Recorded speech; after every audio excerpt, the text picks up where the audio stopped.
A protagonista de hoje é Gabriela Viana. Depois de construir uma carreira em grandes empresas globais de tecnologia e comunicação, Gabriela transformou repertório, comportamento e visão humana de negócios na sua marca registrada durante a trajetória. Com passagens por empresas como Motorola, Google, Xiaomi e Adobe, ela se tornou uma voz relevante nas discussões sobre inovação, saúde mental, cultura organizacional e o impacto humano da tecnologia.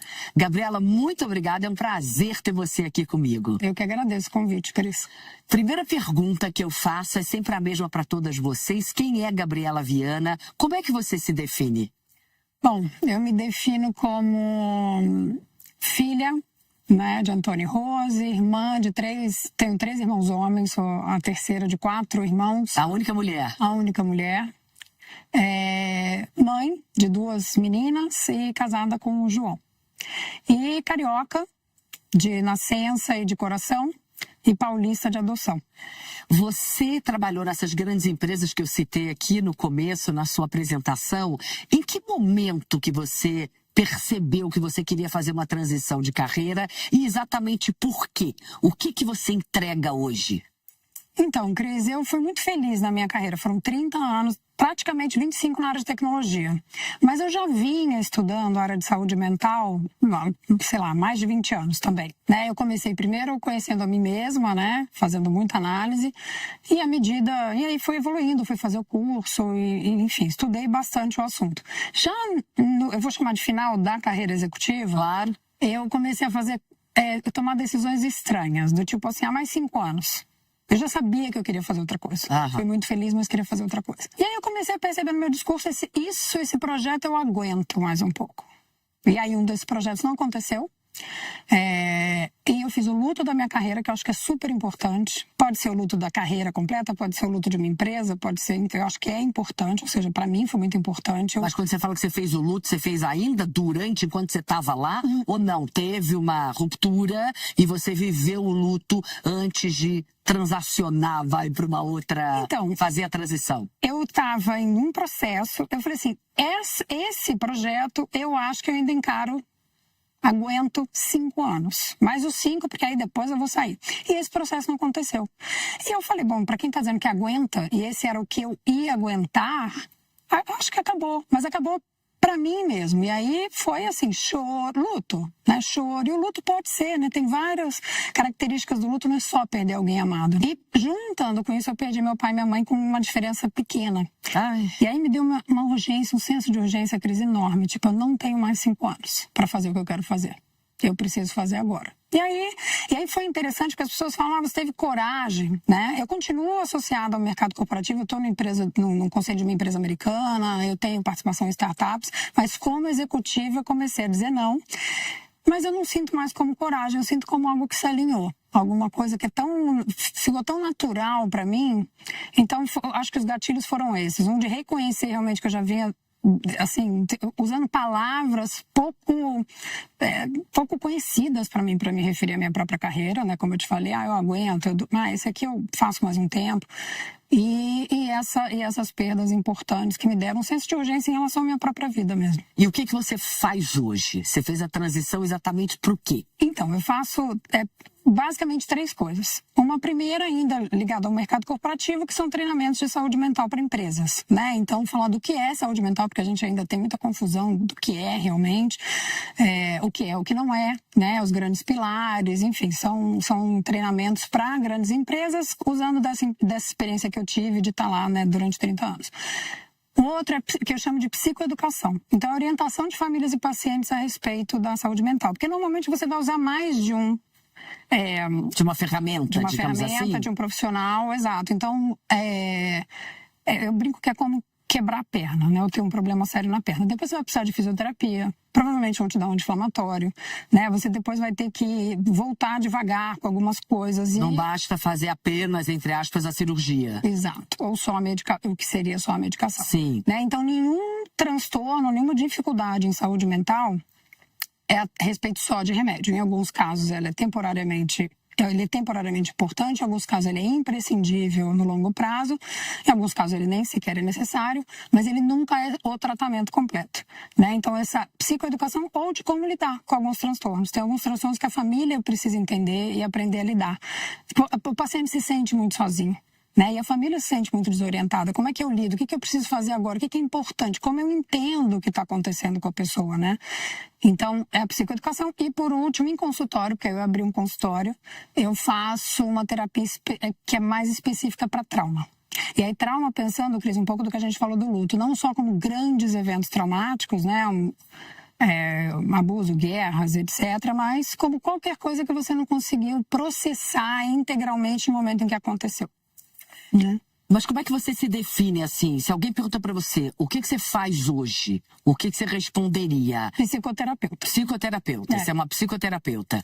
Eu estudei psicanálise primeiro, mas aí com o tempo eu fui estudar neurociência, depois eu fiz uma outra pós em saúde mental e aí eu fui me aproximando de outras técnicas que são diferentes da psicanálise. Eu brinco que a psicanálise escapa às vezes no consultório, mas o que eu faço hoje é diferente. E eu diria que a psicoterapeuta que também trabalha, né, com empresas, porque eu tenho essa experiência anterior, né? Com certeza. Eu ia exatamente perguntar sobre isso. Dessa sua experiência de 25 a quase 30 anos, no mundo corporativo, o que você traz que te ajuda hoje no seu trabalho? Tanto lidando com as próprias empresas, nos treinamentos que você faz em relação à saúde mental, quanto quando você lida com o paciente que está dentro do seu consultório? Então, acho que o primeiro grande desafio dentro das empresas, Cris, ou nas escolas, ou onde quer que a gente esteja, é que hoje a gente começou a disputar de quem é o tema da saúde mental. Ele é coletivo. Né? Ele é coletivo. Então, a gente tem uma nova, né, a NR1 para empresas, que elas vão ter que, né, fazer todo um ajuste do que elas fazem. A gente tem as pessoas, né, em grande sofrimento. Muitas vezes você vai fazer um bate-papo com líderes de uma empresa e estão todos medicados e um não sabe. Né? Eles não sabem, um não Eles falam. Eles têm vergonha de falar? Tem muito tabu. Muito tabu. Ainda é um assunto... Eu acho que tem duas vertentes no assunto da saúde mental. Um é a banalização, por um lado, né? De falar assim de forma tudo muito, é isso, né? Tudo é banalizar, ou então debater remédio assim muito publicamente, né?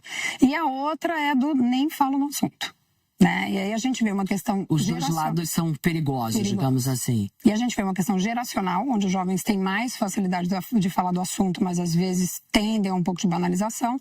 E a gente tem uma questão de gênero também, né? Para o homem essa vulnerabilidade é mais desafiadora, né? Então, tudo que você aprendeu nessas quase 3 décadas, o que exatamente você usa hoje? Porque você já esteve do outro lado do balcão, como a gente costuma dizer, Sim. assim, pelo menos em jornalismo. Então, o que você trouxe para o que você faz hoje? Como te ajuda? Então, eu acho que é esse entendimento de que a empresa, ela é uma coleção, ela é um coletivo de pessoas. E as pessoas trazem seus próprios desafios. Então, eu acho que essa distinção entre o que você precisa fazer como indivíduo para ficar bem, né, as expectativas corretas em relação ao que uma empresa significa nessa equação da sua saúde mental. E as empresas também, Cris, porque tem empresa e eu acho que na tecnologia a gente sofreu muito disso, tá? Acho que tem que haver um meia-culpa. Esse eu dou tudo. Especialmente na tecnologia, né? É o café da manhã, é o happy hour, é o traz seu cachorro, nós somos uma família. Então, acho que foi havendo aí um desencaixe de expectativas, né? E a gente tem outros ofensores de saúde mental, a gente sabe, né? Um uso intensivo de tecnologia, sedentarismo, que é um grande problema hoje da nossa sociedade. Então, tem questões que você vai ter que resolver como indivíduo e tem questões que a empresa precisa alinhar novamente, né, e trabalhar. Então, assim, eu nem defendo que eu sou capaz, e não acho que ninguém seja, tá, Cris, de ter um impacto importante na cultura de uma empresa vindo com um treinamento de saúde mental. Então, não é essa a promessa. A promessa é de tentar alinhar expectativas, né, e papéis diferentes nesse problema que é coletivo. Ele é um problema do governo, ele é um problema da empresa, ele é um problema dos indivíduos e das famílias. Sem dúvida nenhuma. Você percebe que muitas empresas e até muitas pessoas que trabalham nas empresas ainda confundem alta performance com exaustão? Eu tenho que chegar na minha exaustão máxima para eu poder entregar tudo? Ou é algo de gerações anteriores, mais antigas, e essas gerações novas começam a encarar isso de outra maneira? Eu acho que tem... Ou as duas coisas. O sanduíche, eu acho que é o sanduíche, né? Eu acho que assim, nos meus pais, provavelmente seus pais, o trabalho tinha um lugar específico, com expectativas específicas, né? Muitos anos na mesma empresa, né? Uma ideia de aposentadoria, uma longevidade diferente. Todas as expectativas eram diferentes, né?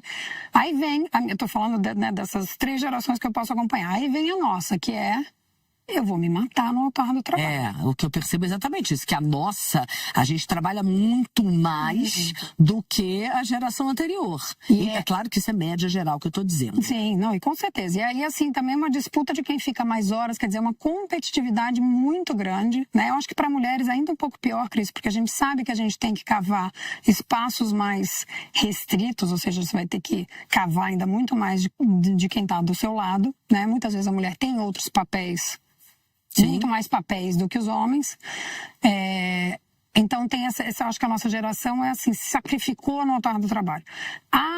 Eu acho que a geração que está chegando, ou o que eu vejo na geração que está chegando, já é uma visão diferente. Muito menos relação com a empresa, de longo prazo. Tanto que eles mudam muito mais rápido. Eles não têm essa questão que a gente tinha, e até a geração anterior à nossa, de ficar muitas décadas na mesma empresa.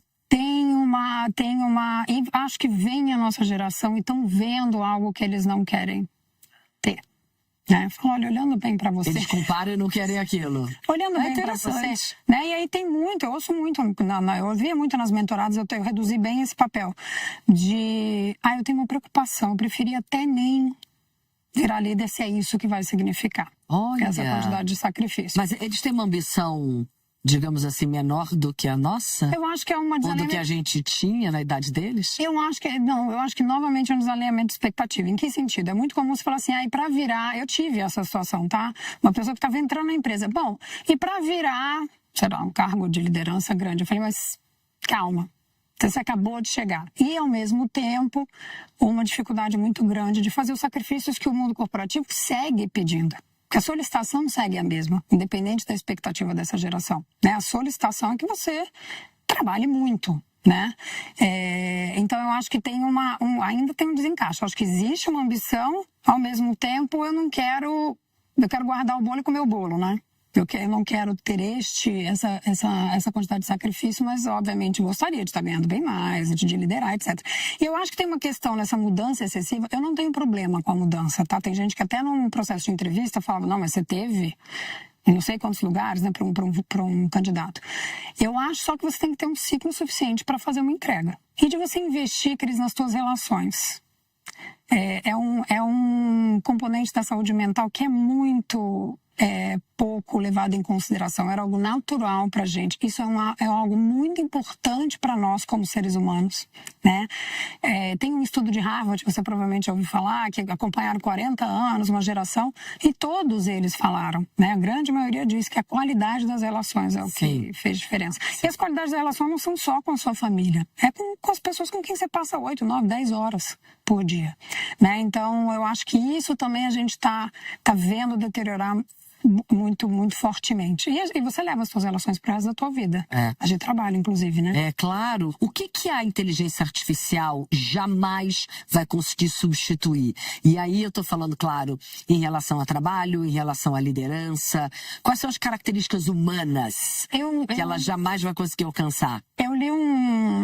Eu li essa semana um artigo do Ian McEwan, que é um autor que eu gosto muito.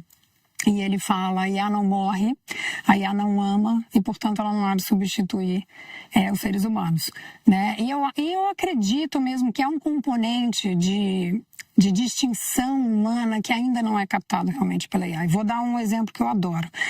Tanto a neurociência quanto a psicologia, a gente tem uma coisa chamada o problema difícil da consciência, que é o seguinte, existe algo em mim que pensa e sabe que eu penso. Todos os bichos pensam, né? Os bichos pensam. Eles têm pensamento. Mas o ser humano sabe que pensa. Então, até hoje, a gente não sabe onde vive a consciência, o que é a consciência. Então, na filosofia isso é um desafio, na neurociência é um desafio, na psicologia isso também é um desafio. E isso é uma instância muito humana. Então, eu sou do entendimento de que essa substituição vai ser muito distinta. Eu acho que para algumas coisas sim, mas mesmo para processos mecanizados, você precisa ter esse processo estabelecido antes de mecanizar. Por exemplo, existe também na tecnologia, as pessoas querem viver para sempre, não tem? Opa! Né? Então eu vou fazer isso, eu vou fazer aquilo, eu vou passar a vida tentando não morrer, né? Que não poderia ser mais afastado da vida, não poderia estar mais próximo da morte, ficar pensando em como evitar a morte. E quem não morre, para mim, quem não morre também não vive. Exatamente por essa contradição, né? Então, para mim, AI não vive, não está vivo. Eu acho que isso é uma característica muito dos bichos que nós somos também. Né? Então, eu questiono muito uma substituição. Eu acho que óbvio vai ter uma reorganização, mas uma substituição completa, não acredito. E aí, diante de tudo que você viu, diante de tudo que você viveu nesses seus anos no universo corporativo, como executiva, e agora, principalmente, na sua opinião, e claro, voltando muito para esse mercado de inovação e tecnologia, que é o qual você sempre lidou, qual é a principal habilidade que as pessoas têm que ter pensando aí no futuro do trabalho? Se relacionar. É o relacionamento. E eu acho que você fala muito acompanhando o trabalho, muito de como é que você se comunica. E relação começa na comunicação. A comunicação também não é só palavra, né? Olhar, tem outras coisas. Por isso que eu também acredito muito no estar junto, né? No modelo híbrido, por exemplo, de trabalho, né? Onde você possa ter seu conforto na sua casa, etc. Mas você também possa interagir, porque essas pistas sociais é na presença que você identifica, mas com certeza é se relacionar. É o relacionamento. Não vejo como... E aí é interessante... tem dois debates que eu tenho visto muito, você deve estar vendo também, das namoradas IA e do cachorro superior ao ser humano.